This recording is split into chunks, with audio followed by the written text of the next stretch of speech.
کیا فرمایا قرآن نے؟ وَلَنَبْلُوَنَّكُمْ، ہم ان قریب تمہیں آزمائیں گے. کن کن چیزوں سے؟ وہ لسٹ بھی دے دی.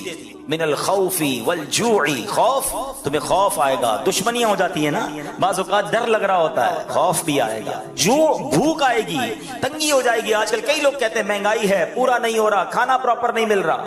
یہ آزمائش قرآن نے پہلے بتایا آئے گی. پھر فرمایا کہ تمہارے مال کم ہوں گے، تمہارے جسموں میں پرابلم آئے گی، بیماریاں آئیں گی، تمہارے پھل خراب ہو جائیں گے. اگر ان چیزوں سے جو نکل گیا، جو صبر کرے گا، وَبَشِّرِ الصَّابِرِينَ، خوشخبری ہے صبر والوں کے لیے. الَّذِينَ إِذَا أَصَابَتْهُمْ مُصِیبَۃٌ، جب مصیبت پہ گرفتار ہوتے ہیں تو کیا کہتے ہیں؟ قَالُوا إِنَّا لِلَّهِ وَإِنَّا إِلَيْهِ رَاجِعُونَ، ہم اللہ ہی کا مال ہے، اللہ ہی کی طرف لوٹنا ہے. تو یہ ہے صبر والوں کا کام. تو اے میرے پیارے اسلامی بھائیوں، امام حسین کی شہادت کی خبر سب کو معلوم تھی، اگر کسی نے اس سے ڈینائی نہیں کیا، امتحان کے لیے تیار ہوئے. آج ہم پر چھوٹا سا امتحان آ جائے، کوئی بیماری آ جائے، سر میں درد پورے علاقے کو پتا ہے، پیٹ میں درد پورے محلے کو پتا ہے، تھوڑا سا نقصان ہو گیا پوری مارکیٹ کو پتا ہے، سب کو بتانا ہے. اچھا ایک تو بتانا نہیں ہے، بعض اوقات تو انداز بھی بڑا عجیب و غریب، کمپلین والا، پتہ نہیں کیا ہو گیا ہے، میری مشکلیں ختم ہی نہیں ہوتی ہیں، میرا قصور کیا ہے مجھے پتا نہیں. ارے سراپا قصور ہو کر اب کہتے ہیں کہ قصور پتا نہیں. صبر کدھر گیا؟ کیا معاذ اللہ کربلا والوں کا کوئی قصور تھا؟ ارے اللہ والے آزمائے جاتے ہیں، ہمیں تو تیار ہو جانا چاہیے کہ ریڈی ہو جاؤ، امتحان آ گیا ہے اور اب مجھے فیل نہیں ہونا ہے، مجھے پاس ہونا ہے. اچھا باتیں تو ہم سارے ہی کرتے ہیں صبر کی، کچھ لوگ ہوتے ہیں پورے علاقے کو، پورے شہر کو بتا دیا اور اب کہتے ہیں بس بھائی کیا کروں، اب تو صبر ہی کر رہا ہوں.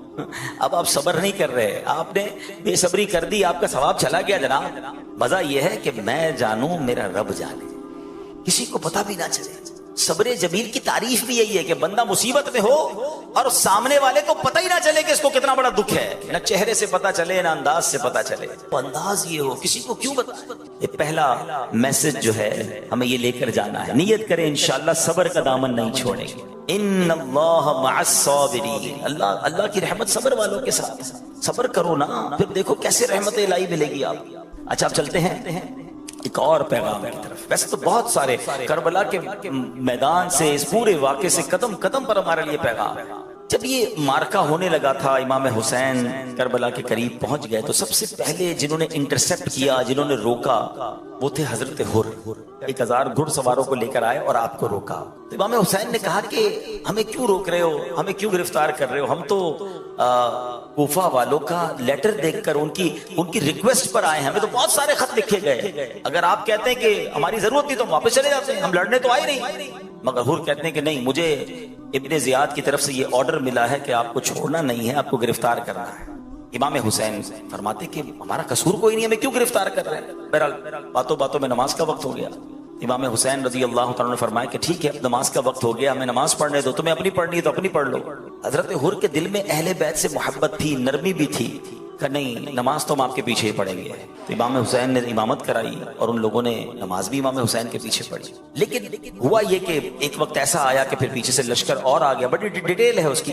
اور اب بالکل 10 محرم کا جب دن آیا اور لڑائی کی تیاری ہونے لگی، امام حسین نے ایک بڑا عظیم خطبہ دیا کربلا کے میدان میں، اور آپ نے اتمام حجت فرمائی. ان لوگوں کو بہت سمجھایا کہ لوگوں دیکھو، مجھے پہچانو میں کون ہوں، میں نبی پاک کا نواسا ہوں، میرے آقا علیہ الصلوۃ والسلام نے میرے فضائل بیان کیے ہیں، مجھے جنتی نوجوانوں کا سردار قرار دیا. اگر تم نے آج مجھے شہید کر دیا تو قیامت کے دن اللہ کو کیا منہ دکھاؤ گے؟ ایسا ظلم نہ کرو، میں لڑنے نہیں آیا، مجھے اگر آج بھی راستہ دے دو میں واپس چلا جاؤں گا. یعنی آپ نے آخری حد تک کوشش کی کہ لڑائی نہ ہو، مقابلہ نہ ہو، قتل و غارت گری نہ ہو. لیکن دلوں پر ایک ایسی لالچ طاری تھی، آنکھوں پر ایک ایسا پردہ تھا جو کسی کو بات ہی سمجھ نہیں آ رہی تھی. مگر حضرت حر کی کیفیت بدلنے لگی. آپ یزیدی لشکر میں تھے، آپ کے ہاتھ بھی کانپنے لگے، پیر بھی کانپنے لگے، کپ کپی طاری ہو گئی. حضرت حر کا ایک دوست تھا، ساتھی تھا، کہتا اے حر تمہیں کیا ہو گیا؟ تم تو بڑے سپہ سالار، بڑے جری بہادر، بڑے بڑے تم نے مقابلے کیے، آج تم یہ 72 کا لشکر سامنے دیکھ کر ڈر گئے ہو کیا؟ تمہیں سمجھ نہیں آ رہی تمہیں ہو کیا گیا؟ حضرت حر نے وہ تاریخی جملے کہے کہ میں اس لیے ڈر رہا ہوں، اس لیے کانپ رہا ہوں کہ مجھے جنت بھی نظر آ رہی ہے، مجھے دوزخ بھی نظر آ رہی ہے. میں اگر تمہارے ساتھ رہتا ہوں تو مجھے جہنم کی آگ نظر آ رہی ہے، اور امام حسین کے قافلے کو دیکھتا ہوں تو مجھے جنت پکار رہی ہے. اہل بیت کے سامنے کیسے مقابلہ کروں، اسی کشمکش میں تھے کہ آخر جوش ایمانی نے جوش دکھایا، اپنے گھوڑے کو انہوں نے زور لگایا اور گھوڑا دوڑاتے دوڑاتے یزید کے لشکر سے نکل کر امام حسین کے قدموں میں آ گئے اور کہتے حضور میری پہلی غلطی معاف فرما دیجئے، جو میں نے آپ کو روکا تھا اب اجازت دیجئے، میں آپ کے قدموں پر اپنی جان قربان کرنا چاہتا ہوں۔ حضرت حور یہ جانتے تھے کہ 72 کا لشکر ہے، سامنے 22,000 ہیں، یہاں شہادت ہی ملنی ہے، مگر یہاں کی شہادت جو ہے وہ حقیقی زندگی ہے، میں اگر اہل بیت کے قدموں پر قربان ہو گیا تو یہی میری مغفرت کا ذریعہ ہوگا۔ اور ایسا ہی ہوا کہ اب امام حسین کی طرف سے لڑتے لڑتے آپ یزیدی لشکر کے ساتھ لڑتے لڑتے دنیا سے چلے گئے، آپ شہید ہو گئے، مگر آج آپ کا مزار بھی ہے۔ اور جب بھی حضرت حور کا ذکر کیا جاتا ہے ادب کے ساتھ اور رضی اللہ تعالیٰ عنہ کہہ کر ذکر کیا جاتا ہے، اللہ اکبر۔ حضرت حور نے یہ ثابت کیا کیا خوبصورت بات شاعر لکھتے ہیں کہ یہ نعرہ حور کا تھا جس وقت فوج شام سے نکلا کہ دیکھو یوں نکلتے ہیں جہنم سے خدا والے، نکل گئے نا جہنم سے۔ میں آج ایک پیغام لے کر آیا ہوں، میں آج آپ سب کے لیے ایک میسج لے کر آیا ہوں، اور یہ میسج میرے لیے بھی، ہم سب کے لیے۔ حضرت حور نے ڈیسیشن لیا، فیصلہ لیا، دیر نہ کی، شاید سوچتے رہ جاتے اور اگر یزیدی لشکر میں رہ جاتے تو آج کوئی نام لینے والا نہ ہوتا، مگر وہ شاندار فیصلہ تھا، وہ ڈیسیشن تھا، وہ ہمت تھی۔ حضرت حور سمجھ گئے تھے کہ یہاں بچ تو جاؤں گا لیکن مر جاؤں گا، وہاں مر جاؤں گا مگر جا کر بچ جاؤں گا۔ امام حسین کے قدموں پہ قربان ہو گیا تو یہی زندگی ہے۔ اب میں جو میسج دینا چاہتا ہوں، ہم میں سے بہت سارے ہیں تو آج ایک کیفیت میں زندگی گزار رہے ہیں، مسلمان ہے نا، کیفیت بنتی ہے۔ کوئی شراب پی رہا ہے، اسے پتا ہے میں غلط کر رہا ہوں، چھوڑ دوں؟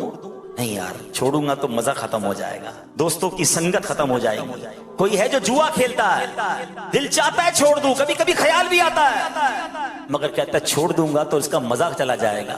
کوئی ہے جو حرام کما رہا ہے، سود کا کاروبار، رشوت کا کاروبار، چوری کر رہا ہے، ڈکیتی ڈال رہا ہے، لوگوں کی چیزوں پر قبضے کر رہا ہے، دھوکے دے رہا ہے۔ کبھی کبھی دل میں خیال آتا ہے چھوڑ دوں، ارے چھوڑ دوں گا تو کاروبار کیسے چلے گا، پیسے کم ہو جائیں گے۔ ایک کیفیت ہے، ڈیسیشن نہیں لے رہا ہے، سوچتا ضرور ہے، ہمت نہیں کر پا رہا ہے۔ حضرت حور کا وہ فیصلہ یاد کرو، ایک طرف مال تھا، دولت تھی، اقتدار تھا، زندگی تھی، 22,000 کے لشکر کے ساتھی تھے، دوسری طرف 72 لوگ تھے جن کے پاس اسلحہ بھی نہیں تھا، بچے تھے، خواتین تھی، پتا تھا جا کر شہیدی ہونا ہے، مگر کیا شاندار فیصلہ کیا کہ دیکھو یوں نکلتے ہیں جہنم سے خدا والے۔ وہ فیصلہ، وہ کربلا کا دن، یقیناً یہ آج کا ہی دن تھا، 10 محرم الحرام حضرت حور نے فیصلہ کیا۔ میں آج ہر اس اسلامی بھائی کو پیغام دے رہا ہوں جو فیصلے میں رکا ہوا ہے، میں حرام چھوڑوں کہ نہ چھوڑوں، میں شراب چھوڑوں کہ نہ چھوڑوں، میں غلط کام چھوڑوں کہ نہ چھوڑوں، میں بدکاری کر رہا ہوں، اس غدی عادت سے نکلوں کہ نہ نکلوں۔ اگر حسینی ہونا، اگر واقعی پنجتن کے غلام ہو، ارے آج سے بہتر دن تمہیں کون سا ملے گا فیصلہ کرنے کا؟ آؤ آج نیت کر لو، آج یقین کرو، تم نیت کر لو، تم بری محفل چھوڑ کر قدم تو بڑھاؤ اللہ کی رحمت کی طرف، ارے حرام روزی چھوڑ کر تم حلال کی طرف قدم تو بڑھاؤ۔ اگر تم حرام کا ایک دروازہ بند کرو گے، اللہ رحمت سے تم پر حلال کے کئی دروازے کھول دے۔ تم برے دوستوں کی محفلوں، شراب، جوئے، بدکاری کی کاموں کو چھوڑو تو صحیح، دیکھو اللہ تمہاری زندگی میں کیسی برکتیں ڈال دے گا۔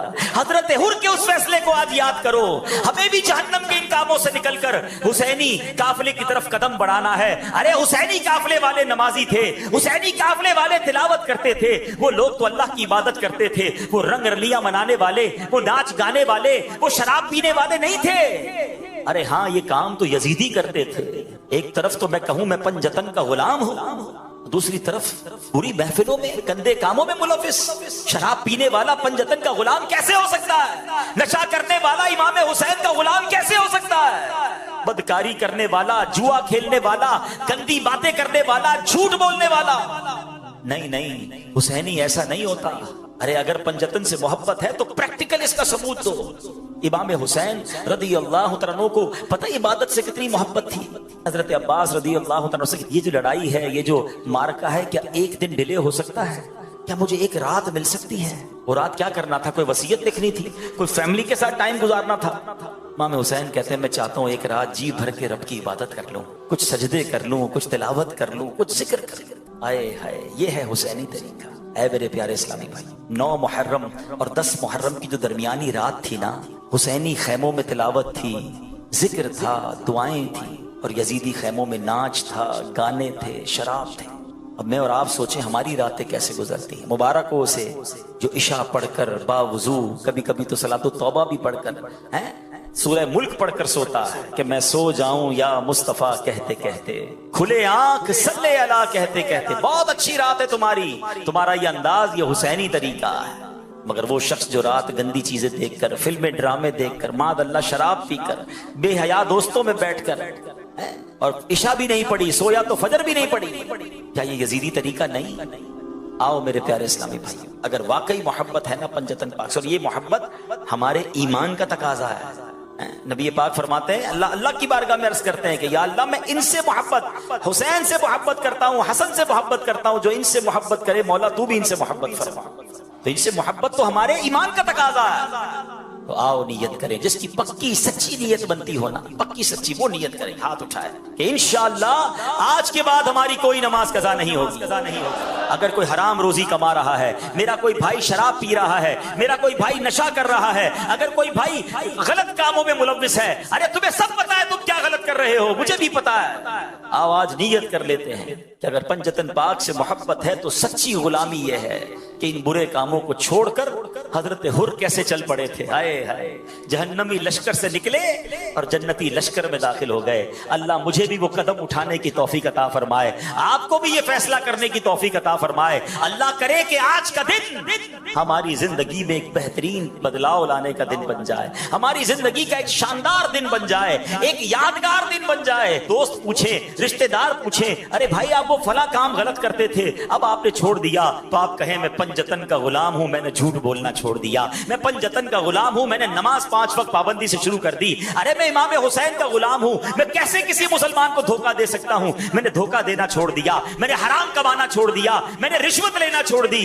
آؤ میرے پیارے اسلامی بھائیوں، آج اس حضرت حر کے قدم کو یاد کرتے ہوئے آپ بھی قدم اٹھائیے، نیکی کی طرف آگے بڑھ جائیے، پھر دیکھیں کیسا فیضان پنجتن نصیب ہوتا ہے، فیضان اہل بیت کیسا نصیب ہوتا ہے۔ الحمدللہ یہی دعوت اسلامی کا پیغام ہے کہ اب آ ہی گئے ہیں تو بدل کر جائیں۔ دعوت اسلامی کے عالمی مدنی مرکز میں آئے ہیں، گناہوں کی عادت سے سچی توبہ کر کے جائیں۔ آج بہترین فیصلہ کر لیجئے۔ رب کریم سے دعا کرتا ہوں، اے اللہ عاشورے کا دن بڑا مبارک دن ہے، اے رب کریم تو نے آج ہی کے دن حضرت یوسف کو اندھیرے کنویں سے نکالا تھا، اے اللہ ہم بھی گناہوں کے گہرے کنویں میں غرق ہو گئے ہیں، اے پروردگار ہمیں ان اندھیرے کنویں سے باہر نکال دے۔ اے حضرت موسیٰ کو دریائے نیل کے ذریعے راستہ دینے والے، اے اللہ ہمیں بھی ایسے راستے پر چلا دے جو جنت کا راستہ ہے۔ اے رب کریم تو نے حضرت یونس کو عاشورہ کے دن مچھلی کے پیٹ کے اندھیرے سے باہر نکالا تھا، پروردگار ہم تجھ سے التجا کرتے ہیں کہ آج ہمیں برائیوں کے اندھیرے سے نکال کر نیکیوں کے راستے پہ چلا دے۔ خدا کی قسم سچے دل سے مانگو، وہ رب ضرور مدد فرمائے گا، اس کی رحمت ضرور شامل حال ہوگی اور ہم بھی اچھے انسان بن جائیں گے۔ حضرت آدم کی پیدائش کا جو دن تھا وہ 10 محرم الحرام کا دن تھا۔ The birthday of سیدنا آدم علیہ نبینا علیہ الصلوۃ والسلام وہ کیا تھی؟ وہ 10 محرم الحرام۔ حضرت آدم کو جو جنت میں داخل کیا گیا وہ بھی 10 محرم الحرام کا دن تھا۔ حضرت آدم علیہ الصلوۃ والسلام کی زندگی کا ایک اور بڑا اہم دن تھا کہ جب آپ کی توبہ قبول کی گئی، تو حضرت آدم کی توبہ کے قبول ہونے والا دن بھی 10 محرم الحرام کا دن تھا۔ اچھا آگے چلتے ہیں۔ ہم کہتے ہیں جناب دنیا میں کون سی چیز کب بنی، بڑی بات ہوتی ہے اس پر، انوینشنز پر بات ہوتی ہے، ایجادات پر بات ہوتی ہے۔ کائنات کی اہم ترین چیزیں زمین، آسمان، سورج، چاند، ستارے، اچھا پھر عرش، کرسی، جنت، یہ سب کے سب جو بنائے گئے یہ 10 محرم الحرام کو ہی بنائے گئے۔ آپ سوچیے کتنا اہم دن ہے۔ اچھا اور آگے چلتے ہیں۔ حضرت ابراہیم علیہ نبینا علیہ الصلوۃ والسلام یہ خلیل اللہ ہیں اور اپنے بعد تمام نبیوں کے والد ہیں، کیونکہ آپ ہی کی نسل سے بعد میں اس کے بعد سارے انبیاء گزرے۔ حضرت ابراہیم کا یوم ولادت بھی، ان کی پیدائش کا دن بھی 10 محرم الحرام ہے۔ اچھا پھر حضرت ابراہیم کے ساتھ ایک واقعہ ہوا تھا کہ جب آپ کو آگ میں ڈالا جا رہا تھا اور آپ کے لیے اس آگ کو گلزار بنا دیا گیا، یہ جو آگ گلزار میں تبدیل ہوئی نا، یہ دن بھی 10 محرم الحرام کا دن تھا۔ اچھا پھر آگے چلتے ہیں۔ حضرت موسیٰ علیہ نبینا علیہ الصلوۃ والسلام کلیم اللہ ہے، آپ کی زندگی کا وہ تاریخی دن جبکہ بہت تکلیف دی فرعون کے لوگوں نے اور فرعون نے، مگر آپ کو اور آپ کی قوم کو نجات کیسے ملی تھی کہ دریائے نیل سے آپ تو نکل گئے، دریا نے راستہ دے دیا، مگر فرعون اپنے ساتھیوں کے ساتھ دریائے نیل میں غرق ہوا۔ یہ جو فرعون سے نجات ملی، فرعون غرق ہوا، یہ دن بھی 10 محرم الحرام کا دن تھا۔ اور آگے چلتے ہیں، حضرت عیسیٰ روح اللہ علیہ نبینا علیہ الصلوۃ والسلام، ان کی پیدائش کا دن بھی ڈیٹ آف برتھ 10 محرم الحرام۔ حضرت عیسیٰ علیہ السلام کو جو آسمانوں پر اٹھایا گیا، یہ دن بھی 10 محرم الحرام۔ اسی طرح حضرت نوح علیہ السلام، طوفان نوح آپ نے سنا ہوگا کہ جب ساری دنیا میں پانی تھا، کوئی بچا نہیں، صرف ایک کشتی تھی جس میں 80 کے قریب لوگ تھے، باقی ساری دنیا کے لوگ ڈوب گئے تھے۔ وہ کشتی گھومتی رہی اور جب جا کر کوہ جودی پر جا کر کنارے لگی تو وہ دن بھی عاشورے کا دن یعنی 10 محرم الحرام کا دن تھا۔ حضرت سلیمان علیہ السلام کو بڑی بادشاہت ملی، آسمان و زمین اور جناب ہواؤں پر اور جانوروں پر اور پتہ نہیں کتنی چیزوں پر آپ کو حکومت ملی، اتنی بڑی بادشاہت، مگر آپ کو جو یہ ملک عظیم عطا کیا گیا، یہ بھی دن تھا 10 محرم الحرام کا۔ حضرت یونس علیہ السلام کی زندگی میں ایک بڑا عجیب واقعہ ہوا کہ آپ مچھلی نے آپ کو نگل لیا اور مچھلی کے پیٹ میں انہوں نے اللہ کو پکارا تھا، کیا دعا کی تھی؟ لا الہ الا انت سبحانک انی کنت من الظالمین۔ یہ آیت کریمہ یاد رکھو میرے پیارے اسلامی بھائی۔ علماء فرماتے بندہ کتنی بڑی مشکل میں کیوں نہ ہو، اپنے رب کو دل سے پکارے، وہ رب جو حضرت یونس کو مچھلی کے پیٹ سے باہر نکال سکتا ہے، وہ تمہیں بھی غموں کی دنیا سے باہر نکال دے۔ حضرت یونس علیہ السلام جو مچھلی کے پیٹ سے باہر آئے، وہ دن کون سا تھا؟ وہ دن بھی عاشورے کا دن تھا، وہ دن بھی 10 محرم الحرام۔ اچھا پھر حضرت یعقوب علیہ السلام، ان کی بینائی، ان کی جو دیکھنے کی طاقت تھی، ان کی آئی سائٹ جو تھی وہ کمزور ہو گئی تھی، ضعف آ گیا تھا۔ اللہ نے اس بینائی کے ضعف کو، اس بینائی کی کمزوری کو جو دور کیا، وہ جو دن تھا وہ بھی 10 محرم الحرام کا تھا۔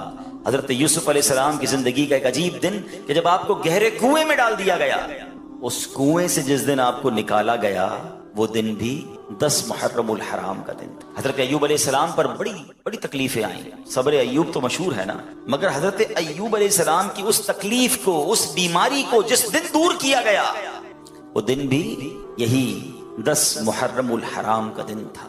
آسمان سے سب سے پہلی بارش، یہ جو بارش ہے نا، یہ میری اور آپ کی زندگی کا سبب ہے، اس پانی سے ہی تو ہم یوں سمجھے کہ ہماری لائف لائن ہے، مگر یہ آسمان سے جو پہلی بارش آئی، وہ دن بھی 10 محرم الحرام کا دن تھا۔ یہ وہ دن ہے کہ پچھلی امتوں میں جس کا روزہ بڑا مشہور تھا، بلکہ کچھ روایت ایسی بھی ملتی ہیں کہ رمضان کا روزہ فرض ہونے سے پہلے عاشورے کا روزہ فرض تھا، پھر منسوخ کر دیا گیا، پھر رمضان کا روزے فرض ہوئے۔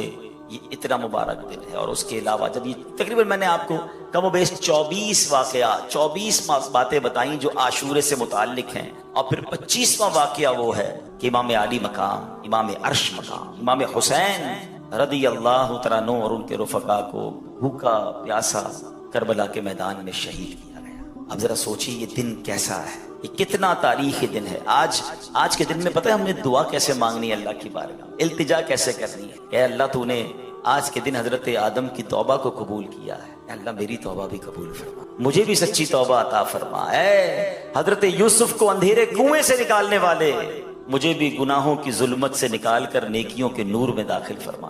اے حضرت یونس کو مچھلی کے پیٹ سے نجات دینے والے، اے اللہ مجھے بھی غموں کی اور مصیبتوں کی تکلیف سے باہر نکال دے۔ اے رب جو تو نے عاشورہ کے دن حضرت موسیٰ کو اور ان کے رفقا کو دریائے نیل میں راستہ عطا کیا، اے اللہ مجھے بھی نیکی کے راستے پہ چلا دے، مجھے بھی گناہوں کے سمندر سے پار لگا دے اور میری بھی کشتی جو ہے وہ کنارے لگ جائے۔ اے رب کریم جو تو نے حضرت نوح کی کشتی کو عاشورہ کے دن کنارے لگا دیا، اے اللہ ہماری کشتی بھی کنارے لگا دے، ہمارا سفر بھی جو ہے وہ خیر سے عافیت سے پورا ہو جائے اور دنیا سے جائیں تو ایمان سلامت لے کر اس دنیا سے اپنی قبر میں جائے۔ آج تو مانگنے کا دن ہے، آج تو کرم نوازی کا دن ہے۔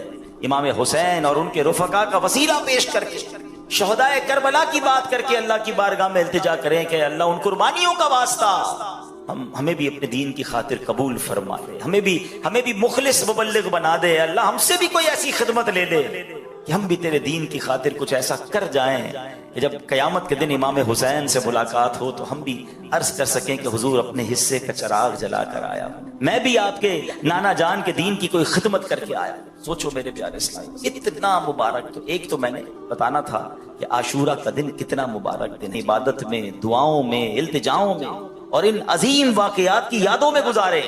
اب آتے امام حسین رضی اللہ عنہ کا مرتبہ، میں صرف 2-3 باتیں جو میسج جو باتیں سیکھنی ہیں ہم کو اس واقعے سے وہ عرض کرنے کی کوشش کرتا ہوں۔ امام حسین رضی اللہ عنہ کوئی عام شخصیت نہیں ہے، ہر صحابی کا مرتبہ بہت ہی اعلیٰ ہے۔ اگر حسنین کریمین کی تو بات ہی نرالی ہے نا، نبی پاک علیہ الصلوۃ والسلام فرماتے یہ جنت کے نوجوانوں کے سردار ہیں۔ حسنین کریمین کے بارے میں نبی پاک فرماتے دونوں میرے پھول ہیں۔ آقا علیہ الصلوۃ والسلام صرف پھول فرماتے نہیں بلکہ پھولوں کی طرح انہیں سونگھا بھی کرتے تھے، انہیں چوما بھی کرتے تھے۔ انہوں نے نبی پاک کے کاندھوں پر سواری کی ہے۔ امام حسین رضی اللہ عنہ کو راکب دوش مصطفیٰ کہا جاتا ہے، یعنی نبی پاک کے کاندھوں پر سواری کرنے والا۔ اللہ اکبر۔ آقا علیہ الصلوۃ والسلام فرماتے ہیں حسین مجھ سے ہے اور میں حسین سے۔ کیسا پیار ہے، کیسی محبت ہے۔ ہمارے یہاں جب کسی بچے کی ولادت ہوتی ہے نا تو ہم کسی بزرگ کو، کسی مولوی صاحب کو، کسی کوشش کرتے نیک بندے کو ڈھونڈیں جو کان میں اذان بھی دے دے اور تحنیک یعنی گٹی دے دے، کوئی کھجور کھلا دے، کوئی شہد چٹا دے۔ اچھی بات ہے، اچھی ابتدا ہوتی ہے، چلے کسی نیک بندے کا جھوٹا جو ہے ہمارے بچے کے منہ میں چلا جائے۔ مگر آپ کو پتا ہے امام حسین کی سٹارٹ کیسے ہوئی ہے، ان کی ابتدا کیسے ہوئی ہے؟ ایک تو امام حسین پیدا ہی مدینہ منورہ میں ہوئے اور پھر سب سے پہلی خوراک انہیں کیا ملی؟ نبی پاک نے اپنی گود میں لیا۔ اچھا، سرور کائنات علیہ الصلوۃ والسلام نے انہیں کوئی کھجور یا شہد نہیں چٹایا، پیارے آقا نے اپنی زبان مبارک امام حسین کے منہ میں دے دی۔ ہائے ہائے، ذرا سوچو تو صحیح، پہلی خوراک ہی لعاب مصطفیٰ ہے۔ نبی پاک کا مبارک لعاب جو ہے وہ امام حسین کی پہلی خوراک ہے۔ اور پہلی اور انہوں نے ان کے کانوں نے پتہ پہلی آواز کیا سنی ہے؟ ہم کہتے ہیں کسی بزرگ سے اذان دلوا دو، اللہ اکبر۔ امام حسین کی قسمت پر ہماری جانیں قربان، ان کے کانوں میں پہلی آواز جو آتی ہے وہ آواز کیا ہے؟ اللہ اکبر، اللہ اکبر، یعنی اللہ رب العالمین کا نام ہے مگر آواز رحمت للعالمین کی ہے۔ آئے خوراک بھی ابتدا کیسی ہے، آواز بھی کیسی ہے۔ نبی پاک کی گود میں پلے ہیں، بہت پیار۔ مگر ایک بار ایک صحابیہ نے دیکھا کہ پیارے آقا علیہ الصلوۃ والسلام کی گود میں امام حسین ہیں اور نبی پاک کی آنکھوں میں آنسو ہیں، آنسوؤں کی جھڑی لگی۔ صحابیہ نے کہا حضور آپ رو رہے ہیں، خیریت تو ہے؟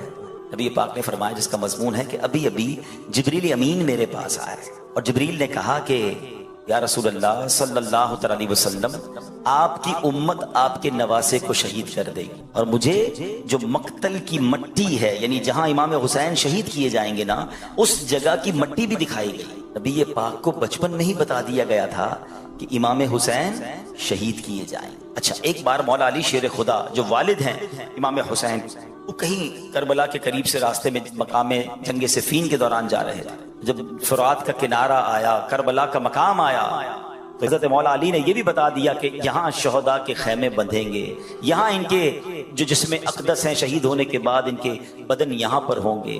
ایک ایک چیز مولا علی کو معلوم تھی کہ کس کس طرح شہید کیے جائیں۔ اب ایک بڑا ریلیونٹ کوسچن ہے، بڑا کمال کا سوال ہے کہ جناب نبی پاک کو بھی پتا ہے، مولا علی کو بھی پتا ہے، دیگر صحابہ کو بھی پتا ہے، یعنی مدینہ منورہ میں یہ خبر مشہور تھی کہ نواسہ رسول جو ہیں یہ ایک وقت ایسا آئے گا جس میں شہید کر دیے جائیں گے۔ اب پیارے آقا کا مرتبہ یہ ہے کہ نبی پاک علیہ الصلوۃ والسلام تو اللہ کی بارگاہ میں ہاتھ اٹھائیں تو سورج واپس پلٹ آتا ہے، آپ اشارہ کریں تو چاند کے 2 ٹکڑے ہو جاتے ہیں۔ بڑے بڑے پرابلم لے کر صحابہ آتے تھے اور آقا علیہ الصلوۃ والسلام دعا فرماتے، ان کی مشکل آسان ہو جاتی تھی۔ ٹوٹی پنڈلی لاتے تھے، نبی پاک پنڈلی جوڑ دیتے، نکلی آنکھ لاتے تھے، میرے آقا لعاب دہن لگا کر آنکھ واپس لگاتے تو آنکھ روشن ہو جایا کرتی۔ ارے کون سا معاملہ تھا جو صحابہ نبی پاک سے عرض نہ کرتے؟ صحابہ کا یہ عقیدہ تھا کہ واہ کیا جود و کرم ہے، شہ بطحا تیرا نہیں سنتا ہی نہیں مانگنے والا تیرا۔ مگر سوال یہ ہے کہ نبی پاک نے دعا کیوں نہیں کی کہ یا اللہ حسین سے مجھے بڑی محبت ہے، میرا نواسا ہے، اے اللہ میں اس سے بہت پیار کرتا ہوں، اس سے کربلا کا امتحان ٹال دے، اے اللہ اس سے شہید ہونے سے بچا لے، اے اللہ اس پر ظلم ہونے سے بچا لے۔ نبی پاک نے تو دعا نہیں کی. اچھا مولا علی آ جاتے کہ یا رسول اللہ آپ کو حسین سے بڑا پیار ہے, آپ اس کے لیے دعا کر دیں. ارے ماں تو اور بچے سے پیار کرتی ہے نا. بی بی فاطمہ خاتون جنت رضی اللہ تعالیٰ عنہا عرض کرتی کہ بابا جان حسین کے لیے دعا کر دیں کہ اللہ وہ امتحان ٹال دے. کسی نے بھی دعا نہیں کی. کیوں؟ یہ بڑا سوال بنتا ہے نا. ایوری بڈی نو, سب کو پتا تھا, مگر دعا نہیں ہو رہی ہے. اس کا مطلب کیا تھا کہ سب کو معلوم تھا مگر سب امتحان کے لیے تیار تھے. سب اپنے بچے کو پال رہے تھے مگر اس امتحان کے لیے تیار کر رہے تھے. اللہ اکبر. یہ بات سیکھنی ہے کربلا کے اس واقعے سے. ہر بار معاشورہ آتا ہے, ہر بار ہم جناب واقعہ کربلا سنتے, فرق کیا آتا ہے ہمارے اندر؟ آج یہ میسج لے کر جاؤ کہ زباں پر شکوے رنجو علم لایا نہیں کرتے, زباں پر شکوے رنجو علم لایا نہیں کرتے, نبی کے نام لیوا غم سے گھبرایا نہیں کرتے. اللہ مجھے بھی اور آپ کو بھی امام حسین کے نقش قدم پر چلنے کی توفیق عطا فرمائے, اپنے پسندیدہ بندوں میں ہمیں شامل فرما لے. الحمدللہ اس کو پریکٹیکل کرنے کے لیے دعوت اسلامی کے مدنی قافلوں میں سفر اپنا معمول بنائیے, اپنے اچھے دوست بنا لیجئے, اس ماحول والے دوست بنا لیجئے تاکہ کبھی لیفٹ رائٹ ہو جائیں, کبھی نمازوں میں سستی ہو, کبھی گناہوں کی طرف جانے لگے تو اچھے دوست ہوں گے تو پکڑ کے مسجد میں لے آئیں گے, یاد دلا کر اجتماع میں لے آئیں گے. اگر ایسے دوست رکھے کہ نماز پڑھیں تو مذاق اڑائیں, اجتماع میں جائیں تو ہماری تفریح لیں, ایسے دوست ہمیں نہیں چاہیے. نیک بننا ہے تو نیک دوست بھی بنانے ہوں گے. اللہ تعالی ہمیں اچھے اور نیک دوست بھی نصیب فرمائے. آمین بجاہ النبی الامین صلی اللہ تعالی علیہ وسلم. صلو علی الحبیب صلی اللہ تعالی علی محمد صلی اللہ علیہ وسلم.